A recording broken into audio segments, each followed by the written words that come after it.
All right, so maybe just take a second to shake out. See, I'm being empathetic already.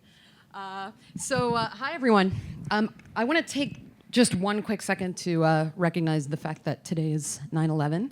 A few of us judges came from New York, and you sort of, when you're there, you just feel it inside and out everywhere you go. There's fire trucks, there's a lot, and it's really easy to kind of forget what happened on that day, so please keep that in mind. And now I'll jump into talking about empathy. So, quickly, a little bit about me. So, I was born in Israel and grew up in St. Louis and then the Bay Area. So I actually then moved to New York, so I actually have a mix of kind of East Coast, West Coast, and nutty Middle Easter. I had the opportunity to go to Stanford and got a bachelor's and then a master's in mechatronics and mechanical engineering, which was an awesome mix of robotics, so mechanical, electrical, computer science.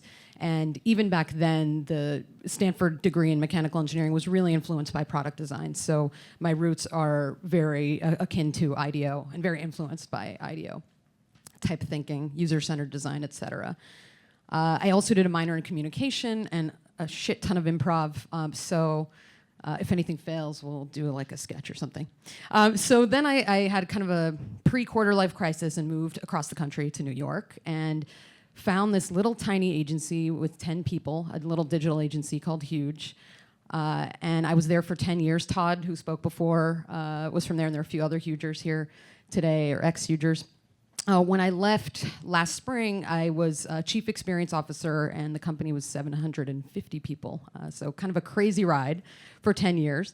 And since then, I've been taking some time to travel, doing some personal projects and some consulting, and also doing a bit of reflecting. And that's what got me to kind of really start thinking about empathy. So I want to talk to you today about it and my own personal experience and how I think it can help us become better designers.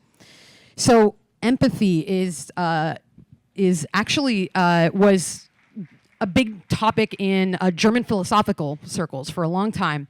Is my mic working? Hello? Okay. And it actually means feeling into. So versus sympathy, which is a feeling with, it's Einfühlung, feeling into. And this, I love these, when you look up a word on Google and you get the little kind of spark line. This is actually cheating a bit because the word wasn't introduced into English until 1909. So it wasn't going to be used before that. But if you look now today, you see empathy everywhere. Everybody's talking about it. There's a ton of articles. I literally was doing research for the talk and couldn't keep up with the number of search results that kept coming up and new articles. So everything, startups everywhere, right? We've heard enough. Shut up, Michal. Okay. So I have a question for you guys. Are you empathetic? So raise your hand if you feel you're an empathetic person. It's not a trick question. Okay, so most people, and it's, of course, pretty essential to design. So I thought I was too. I was certain that I was an empathetic person. I was a pretty sensitive kid. There was a time when I was even in high school, there was this attendant, like a assistant in the math department, and all of the other women around her were like taking her to town and really, talking shit about her and all this, and it upset the hell out of me. So I went and wrote a letter to the principal, and I sat down with him and spoke with him about it. So, I was fighting the good fight, right? And I've seen that a few times. So I really thought I was. But that changed for me on May 24th, 2013. Does anyone know the significance of that date? Probably not. That was the day I got married to a woman. This is our wedding photo. So what's interesting is, growing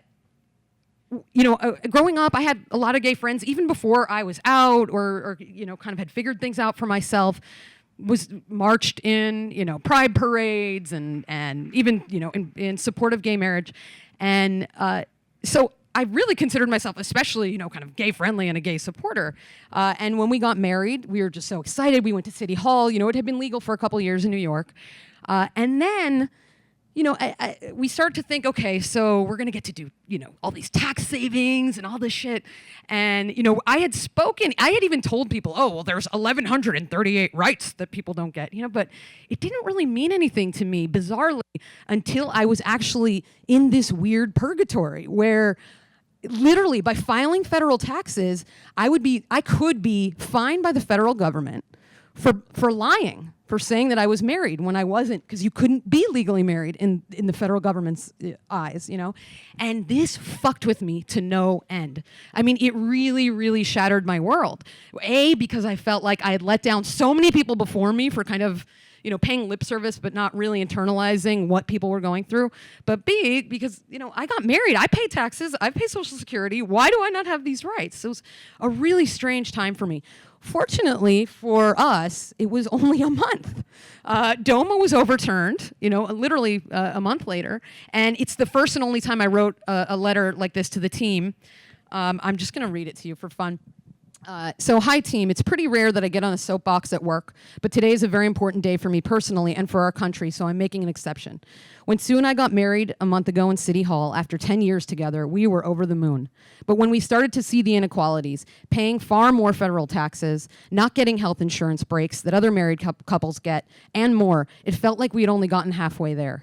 I can't tell you what it feels like to pay more taxes to a country that treats you like a second-class citizen. In fact, had I submitted taxes with Sue as my spouse, I could have been fined for lying to the government. And my wound is fresh. This has been going on for same-sex couples for years, not to mention interracial couples before them and countless others before them. Today, all of that changed with one Supreme Court decision. Today, we took a stand as a country and said that we value our people and our equality over our fear of the different. Today, my faith was restored in our slow-moving democracy. I'm proud and thankful for those who came before us and fought the tough battles, and now I'm ready to fight for the next group of people who aren't getting a fair shake. I hope you are too, Mrs. Michal Pasternak.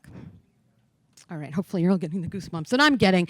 But basically my takeaway is I thought I was so empathetic, and empathy is really fucking hard to achieve. Oftentimes until you are actually in someone else's shoes, or your situation changes and you're now in a new situation, that's when you actually really fully internalize what it feels like. And it's a dangerous thing. You know, there's a friend of mine who's incredibly empathetic, and she has trouble functioning in society because she feels everyone else's pain. You know, it's not that fun. It's more fun to be the person who is a wall and just walks around, you know, kind of bruising everyone else and not really paying attention. But for designers, we don't have that luxury. We have to be empathetic. So we carry a lot of assumptions with us, like I did, even about ourselves and how much we can process. But if you think about it, empathy or inability to empathize causes a lot of interpersonal strife on teams, in relationships, all of those things, which is why I fully believe the genre of the body swap film is so successful. So this is Freaky Friday.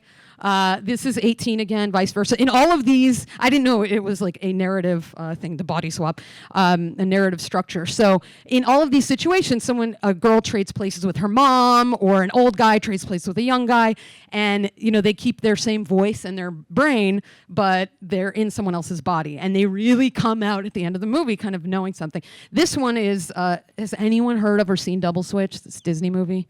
Oh my God. Okay, I was obsessed with it as a kid. I think it's because we had literally the VHS of it. I don't know how. But this is a slightly different genre where they look very similar. It's a rock star and a regular old Joe in high school, and they switch personalities, you know, because the other person's life looks so great. Anyway, and they realize it's not, and their life was good. So, empathy is really, really important for vital design. When it's there, you actually don't notice the design at all because it anticipated what you needed, right? It's the best design to me is obvious, simple, and it really gets out of your way. Maybe it's sometimes playful, something like that, but it's fun. When it's missing, it's so obvious and annoying. And this, I had this moment in the DC airport last year where I was just completely befuddled. Someone here mentioning, Janice mentioned how we get annoyed. I just couldn't believe how disorganized the airport security lines were. They know literally exactly how many people are traveling and exactly at what time. You know, at least a kind of a window. It's within a 2-hour window, something like that. So how can they not know how many security things they're going to have open? All of these things just drives me crazy. Healthcare.gov was a really good example. And then there's those form fields that are really, really long, and you fill out all your stuff, and you get one thing wrong, and it erases everything. I mean, that still drives me insane. It drives me insane. I almost pick up the phone or email someone, but sometimes I'm too lazy. Who's heard of this? The GE Healthcare? A few of you. Okay, so this is empathy in action, and it's actually in the book that the IDEO guys wrote as well. Actually, I learned about it from a design friend. And so Doug Dietz was a designer for GE Healthcare who hadn't been trained as a designer, but he finished up, he and his team designed a new state-of-the-art CT scanner. I mean, this thing had everything that GE wanted, that the customers want, everything. It was perfect. And so on the day that he's going to they're implementing it, they're talking to the attendants, he sees a little girl in the hallway, and she's scared out of her mind. And she's going to have to go into CT scans. She needs them frequently because she's pretty sick. And she's just afraid, totally afraid and crying. And he has this moment of kind of an aha, like, wow, we designed this amazing thing, and this little girl is still so fucking scared. The machines, you should know, make a lot of noise. So there's like a boom, boom, boom, really scary, loud noises. You have to be strapped down. I should have put a regular machine first. I guess I kind of screwed up my own narrative. So he went and actually got training for user-centered design, came back, and what they ended up with was this beautiful thing. So they have it's called the Adventure Series. They're installed in children's hospitals all over the country, and they basically create a whole story for the kids. So they get to put on a costume, and in this one they go underwater, so it even justifies some of the sounds that the kids hear, and it just makes everything make sense and easy and fun and just completely delightful. So he said that, even though he's gotten awards and all this, a lot of accolades for this thing, the thing that made the biggest difference for him was another little girl went through it, and afterwards she said, "Mommy, can we come back again tomorrow?" That's insane. That's empathy in action for me. And I think Janice mentioned this also. Design is optimism. We believe that we can improve the human experience by solving problems. So how can we achieve greater empathy? So I have a few suggestions. I'm sort of even though I've been designing for a long time, feel like I'm at the beginning of my journey. Still learning how to be more empathetic, because I'm still relatively at the beginning of my marriage too, even though we've been together like 10 years also. So one, get as close to the user as possible. So this isn't just end users, as Turi pointed out, and a few others, and Todd's research was really interesting about kids. We've grown up, it's really hard to kind of make that mental leap back. But it's also with developers and editors, the people who are going to build and maintain and manage whatever experience you're going to build. We did iVillage.com many years ago, and when we started, we were going to do kind of a replatforming, and we talked to one of the editors. It took her 4 hours to make a 10-slide slideshow. Like, she already had the content. It was just uploading it to this weird backwards CMS. I mean, it was insane. So we were able to help her and a bunch of other people. And one thing that I've realized is it's much easier to design for yourself. So we did HBO Go. There were a lot of people. I mean, it came really easy for them. They worked their butts off on the design. For me, one of the last projects I did with Huge was nyc.gov, which was a big passion project for mine. One because I got to fix the alternate side parking problem, so I now know right away on the site if I have to move my car or not. But also because I'm a New Yorker, so it was easy to, and I've used the site. It was easy for me to kind of make that leap and understand what some of the needs would be. ThirdAge.com, this was 5 or 6 years ago. Huge worked with them on a redesign of their website. They were trying to become sort of a community, not exactly social network, but sort of a community for baby boomers. And it was literally 4 20-somethings sitting with these 60+, and they were just looking at us with, stone cold faces, like, how are these kids going to know how to design this experience for us? They gave us a book about the aging brain. They started to help us try to empathize. So it was much, much harder, both working with the clients, but also kind of identifying with and empathizing with the end users there.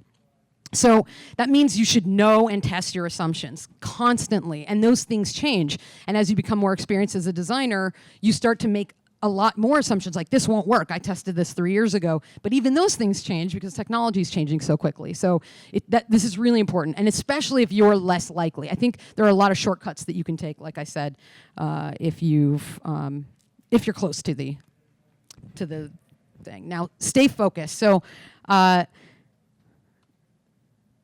think it's very easy, and this is really similar to the kind of that product approach that Janice was talking about, product development. It's really easy to get lost in the methods and the methodologies and the tools and the this and the that, especially at an agency like Huge. We were scoping projects, and we had, you literally had to do certain things. You check them off. Even if you kind of realize midstream, maybe we don't really need to do this, you sort of still had to do it because it was in a contract and this and that.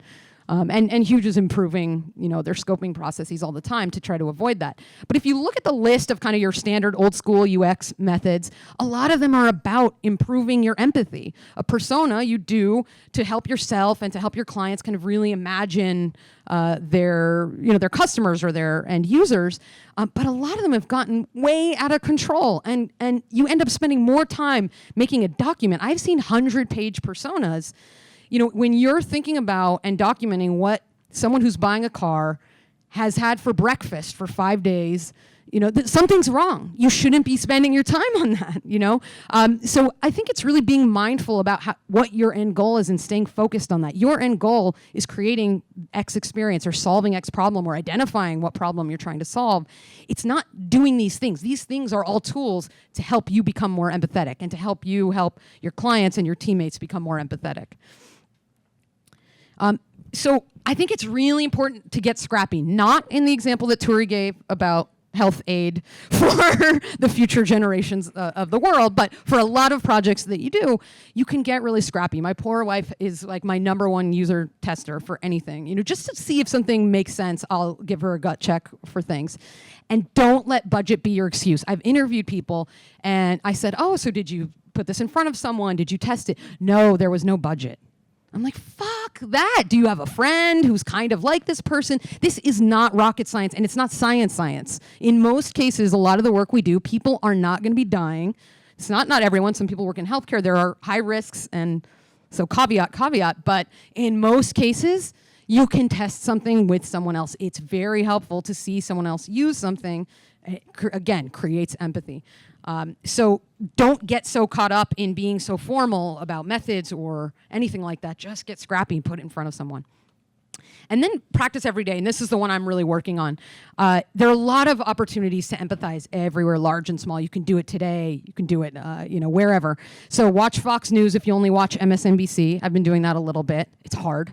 But talk to your bus or Uber driver. Get to know them. Learn about someone who's different than you. One really interesting thing is Humans of New York. I don't know if anyone's heard of that. You should really follow it. It's really cool. It's a guy who, he started just documenting, taking pictures of people in New York and asking them a question. Very simple, just the photo and a snippet of their story. And now he's traveling around the world to really troubled places. He was in Ukraine, he was in Iraq and Syria.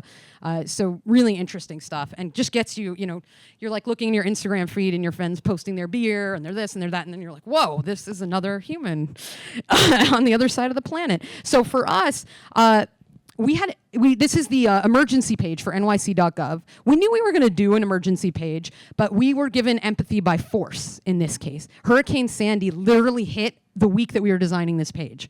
So it was perfect and shitty and scary, but we learned a bunch of things. So one was the hierarchy of information.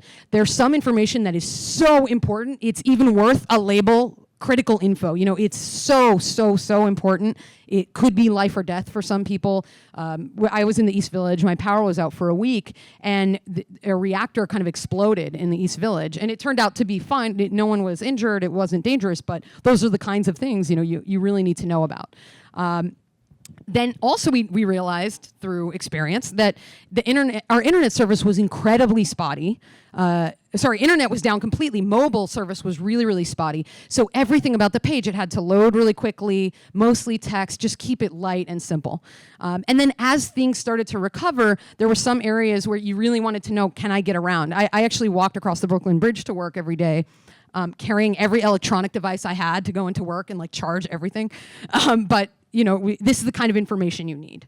What's up, what's working, what's dangerous, what's not. And then last, there was a lot of confusing information flying around. So literally you would hear something and then it wouldn't be true 5 minutes later. It's an emergency. Things are going nuts. Literally trees are blowing around. So I think it got cut off, but we designed sort of a strikeout system. So you can look and see the latest updates, and as they change, if something is no longer true, we'll keep it on the page so you don't think you're crazy. No, we did say that, but now that is actually not true, or we verified it, or whatever it is. So really simple stuff. So I'll just be one more minute. So keep pushing. More empathy will improve your design and all of your interactions, and it's something that you can practice, I think. I'll get back to me in a year. But it's something that you can get better at. And then I want to end just with one really quick thing. Henry David Thoreau. So I'm going to read this. You've probably heard of Henry David Thoreau and his experience living in Walden Pond. So here's a part you may not know. In late July of 1846, a little more than 1 year into his stay at Walden Pond, Thoreau was arrested for refusing to pay a tax that was used to help finance the United States war with Mexico and supported the enforcement of slavery laws.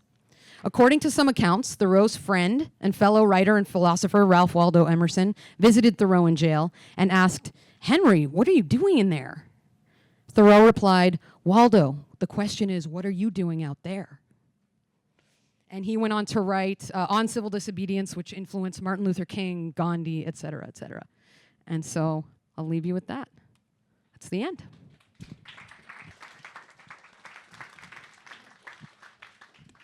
Do I have time for? Maybe not?